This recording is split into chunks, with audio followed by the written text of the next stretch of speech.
Are you surprised that Mike Trout is choosing to stay with the Angels? Okay, congratulations to Bryce Harper for working all that time to get the highest paid contract in the history of sports with his agent. And Mike Trout in fewer years is going to be purposely paid $100 million more than Bryce Harper. If you're wondering to yourself, how does this math work? It's actually pretty simple. Mike Trout, you can make the argument, is the best baseball player ever based on the advanced metrics. What he is getting is a portion of the $3 billion contract that this team has with its TV deal. $3 billion. They can afford to do this. They can build around him. And they made the money so prohibitive that he couldn't say no to that. Well, if you want an idea of how crazy this baseball money is, I know this number seems gigantic, but the annual salary is $36 million, which is the highest ever, but it just beats whose? Zach Greinke's, who you would never thought would be the highest paid player annually anytime. And Ringer did a report recently that said, based on wins above replacement, Mike Trout's actually worth $70 million. So his value to his franchise is there. The money is going to be there. As Dan said, $3 billion local TV contract. The big question mark with him is, why doesn't he win? Well, that doesn't say anything about him. He's arguably the best player ever. It says something about the sport. And maybe now, after the first 8 years of his career, where he got to one playoff series and didn't win a single game, maybe now the odds turn in his favor and he's going to make the playoffs, who knows, 5, 10 times for the next 10 years, and we actually see this guy doing something in the postseason. This contract was going to happen regardless, and it's good that it happened now because maybe he'll get some playoff success. Do you remember 2 weeks ago when Bryce Harper says he was going to get Mike Trout in the Phillies? Well, nice job, guy. Really worked well for you. Your prediction was really on top of him, you know what I mean? Nice That's right. job, guy. Is there gentlemen? Is there gentleman not to think the Giants won the Odell trade? Okay, it's Gettleman. I hope they leave all of that in there because he corrected himself and it was still wrong. No, he's still doing it wrong. So Gettleman is the guy running the Giants. He's the new sheriff in town. He's a bit arrogant. He's a bit gasbaggy, and he's cleaning house. But he can't say that they're tanking, even though they're obviously tanking. The way that you tank is you trade your young great player and you just tie yourself to the champion at quarterback for another bridge year where you're going to do some losing. Maybe you surprise some people because people can be 7-9 and 8-8 in that league is a surprise, but you just build toward the future. He says they're building. What they're doing is tanking, and they're trying to disguise it because that doesn't play so well in New York. And his argument during disguising this is, trust me. Trust me, this is okay. Meanwhile, what you're doing is you're trading away a franchise wide receiver before he's even given you that much playoff success, and you're doing it because you can't handle him, and he hasn't even been that big of a problem. You're telling me to trust you when you're sitting here championing Eli Manning and saying, hey, he's not that bad. Trust me when the numbers tell you exactly differently. There's a team down here in Miami that I don't usually praise that much, but they're clearly tanking too, right? But they're doing kind of quietly, and they're doing it where everybody says, haha, I see what you're doing, but it's okay. We know it's better for the organization. Well, David Gettleman is ruining this because he's talking too much, and now he can't say that he's tanking, but we all know that he is, but never everybody's judging him and making fun of him because he's saying the exact opposite. Man, this is... ¿Qué pasó, papi? I keep getting the same answer, going through the numbers, and I keep coming up with 2. That's the number of games that the Giants are going to win next year. 2. Okay, he's gone through all the numbers, right. the advanced metrics, 2 games. And if that happens, they'll get a quarterback, and the Giants fans will applaud him. Do we have to start taking the Spurs seriously? Oh, knock it off. Somebody beats the Warriors and we have to come on the television and take the Spurs seriously. No one is going to answer this question that they trust LaMarcus Aldridge and DeMar DeRozan, even though the Spurs are as consistent at droning excellent as any team we've seen in the modern era. It is surprising that they're a little bit better than we thought they were in a difficult Western Conference, but he's got 2 legitimate All-Stars. If you have 2 legitimate All-Stars on your team, you should be about 15 games over 500. Yeah, but we can't take them seriously in terms of anything other than being a good story here because they've been great at home. They've been awful on the road. Their point differential has them as the 8th best team in the Western Conference, and they're doing it essentially with all offense and no defense. That's not going to win you playoff series, but it's okay to speak highly of them because, A, you've got Greg Popovich, and look around the league, by the way, the coaches that are doing really good late in the season, the Eric Spoelstras, the Doc Rivers, Greg Popoviches, those are your best coaches in the league. He's doing it with this group and getting them higher than we thought, but that's what Greg Popovich normally does. Should we take them seriously? They're not really making any noise in the playoffs. Some people stop believing in Popovich. But I never did. I always believed that he was the greatest coach of them all. Not true at all. No. That's right. I believe he's called him counterfeit, a fraud, overrated. You're looking at the fraud. Is Isaiah Thomas right that the Celtics could have won a championship if they didn't trade him? Okay, can we let this guy have his emotional night without criticizing the words? This is a guy who lost so many tens of millions of dollars. A career journeyman who went to Boston and was loved. He loved them and they loved him back. And then the cold business got in the way and then his body got in the way. And this career journeyman whose body was too small for the league became a nice emotional story in Boston. Let him have his night without his delusions being questioned. It just makes me sad when you think about it. He did so much in such a short period of time for that organization. He had the second highest scoring average ever in that organization, dropped 53 after dental surgery, after his sister died, in the playoffs, had all these moments, and it was taken away from him like that, not only by an injury, but then by the trade that sent him away from the people who loved him in the one place he had his career moments. And now, looking back, no, they wouldn't have won a championship because he still would have been hurt. But he has the fondness of that time as the highlights of his career, and sadly, that's always going to be the case. He's never going to get back to that level. So no, we shouldn't critique him about everything. Just let him have his moment. Paul Pierce, he deserved this the entire time. I don't think that they would have won a title. They would have come up a little bit short. That's better. That's my prediction, buddy. I'm telling you. Does he even know the joke that he made? You got it. Coming up next on Highly Questionable. How about players during games? Did anyone memorable hit you with Daddy's Boy while trying to back you down, or nobody did anything like that? Never. That would never happen. My Son's TV show is brought to you by the new Wendy's Biggie Bag. Price and participation may vary.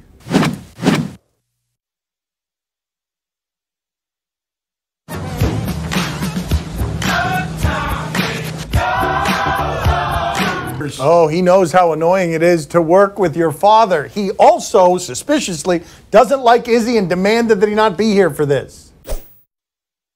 Austin, what would you like people to know about your childhood that's wrong? That they think something is so and you tell them, no, it wasn't like that? I think everybody thinks, obviously, when you come from money, a lot of things, I think the representation of you tends to be everything was handed. But if you know who my father is and you know where he's from, obviously he's from the streets of Chicago. My mom is from a blue-collar family out of Wisconsin. They raised me the same way they were raised, just like the rest of my brothers and sisters. And I think that's why I've been able to make it to the NBA, to be completely honest. There's a reason why there's no other coach's son in the NBA. There's a reason why there's no GM's son in the NBA or president or owner. I'm the only one here. And I think I give that credit to hard work and obviously to my parents, because they raised me with the understanding that everything I have is not mine, that was what my father and my mom earned, and I haven't earned anything. And that for me to do what he did, I have to have that same mindset. My father said one day to me, I grew up hating kids like you.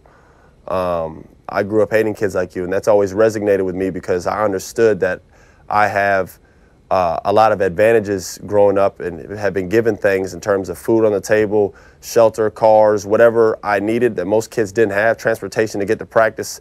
I had advantages, and I couldn't let that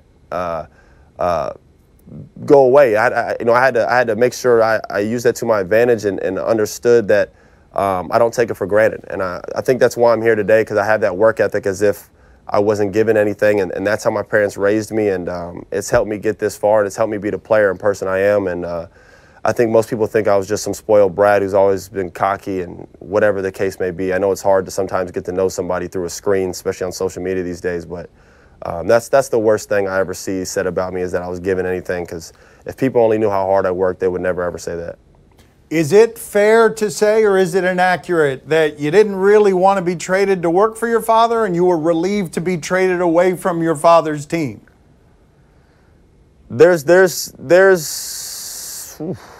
Man, I'm trying to answer this one carefully. There was definitely some truth to that in terms of when I got traded there. Mind you, I had never gotten the whole nepotism stick in my life, because the #1 high school player, and then I went to Duke, and everybody saw what I did there, and then I went to New Orleans, and things weren't working out, but I had never got the whole, like, oh, you're daddy's son, this whole thing. Once I got traded to LA, I knew, man, this is what this is going to turn into, and I was definitely not excited about that, but at that time of my career, I was like, well, you know, I have to use this and just try to get better here. I'm on a bigger platform, on a playoff team, and you know, long story short, everything really did turn around in my career, and it went from not being so good to being a really solid NBA player.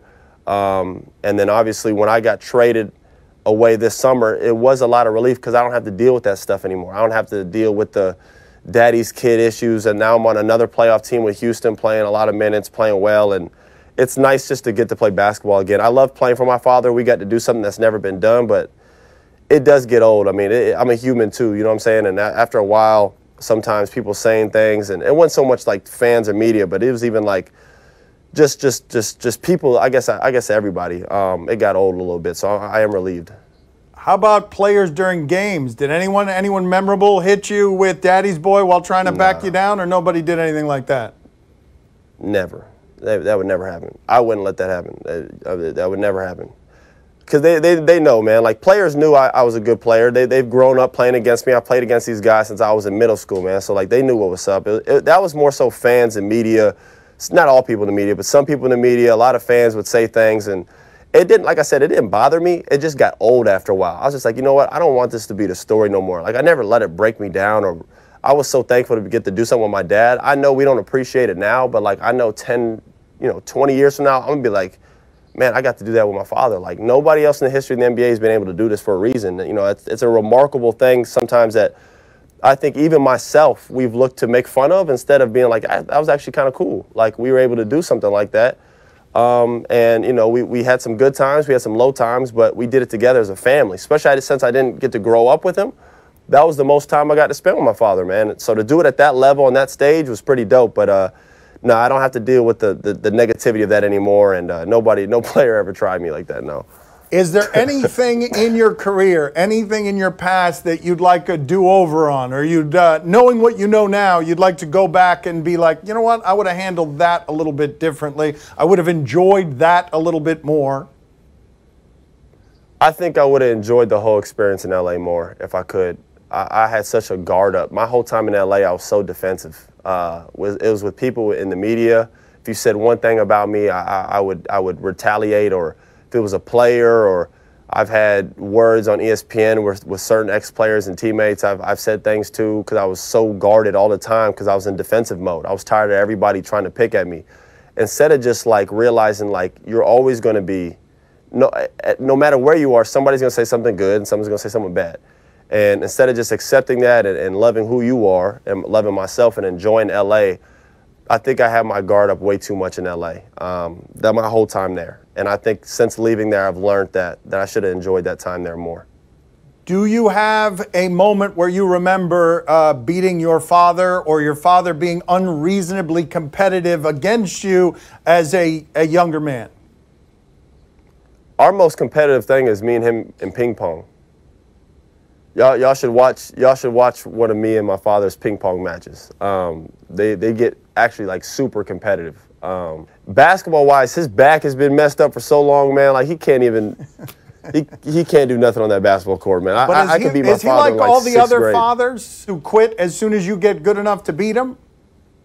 Exactly right. He said his back hurt in like 7th, 8th grade when I started moving around and dunking and stuff like that. He said his back was hurt, and if he was healthier, he could beat me.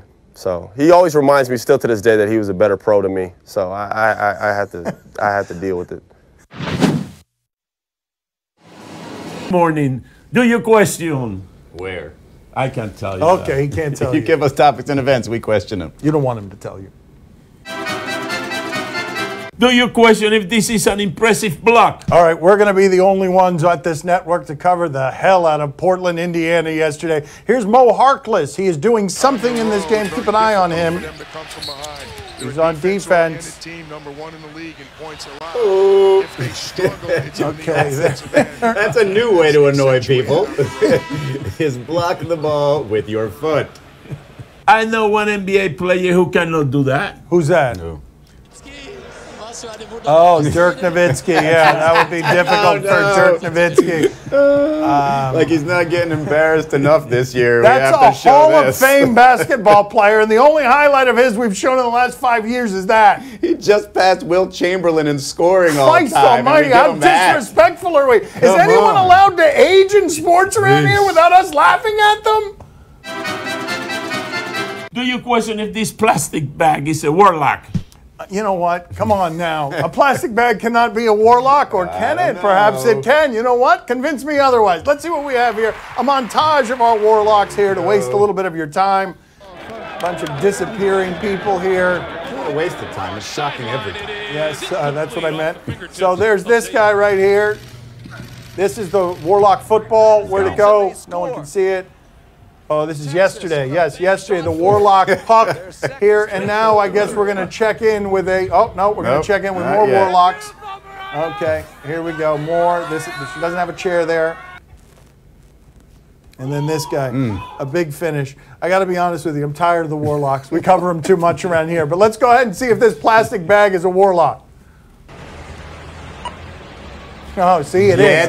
It is. And just like that, I am back in on the Warlock investigation game. There it is. It is clearly a Warlock inside of that bag. Yes. That's right. Smallish Warlock. My goodness. Time to play the game that thinks root beer floats are always disappointing. See? No. Oh, no. No, that's blasphemy for a fat guy. You tell us what to watch on TV tonight. We tell you if we're intrigued.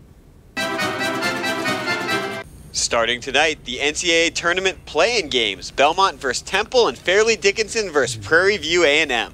No, see, but this guy, he likes Fairleigh Dickinson because that's where he went to school, the sports juggernaut that was Fairleigh Dickinson. Let's check in with the ACC tournament, though, which is not where Fairleigh Dickinson is, but it was a halftime show, and we'd like to cover that. Oh, baby races, yes, yes. That's a race. Yes, get in the game. Get in the game. Look out here. Is this going to be a big finish by the guy trailing it? Is this going to be? Oh, a big burst of turbo. The one in the lead likes the camera too much. Oh my God! Black horse, yeah. Yes, a dark horse, not a black horse. There are no black horses there. There we go. He got it. He got it. Yeah. Everybody thought he was going to lose. He happens to be the big winner. That's correct. Izzy, are you intrigued? No, not really, but I'd like to see the people who are really intrigued at this event, these Tuesday play-in games, and just go all in and have tailgates and everything else. I don't think I've ever seen one. Come on. You wouldn't watch an entire Sunday of those races right there if I promised you great comebacks at the end. Poppy, are you intrigued? Oh, see, I'm very intrigued. Are you kidding me? I got Temple in the first game, and I got Fairleigh Dickinson in the second game. I'm telling you, it's the beginning of the big tournament. The 68 team tournaments are going to start tonight. That's what they call it, the big 68 team tournament. The big 68. You know what Gronkowski call it? Big 69. One shirt of a big 69. Oh, come on, Dad. Nobody, come on. Gronkowski calls it. That's what he calls it. Let's just blame Gronk, sure.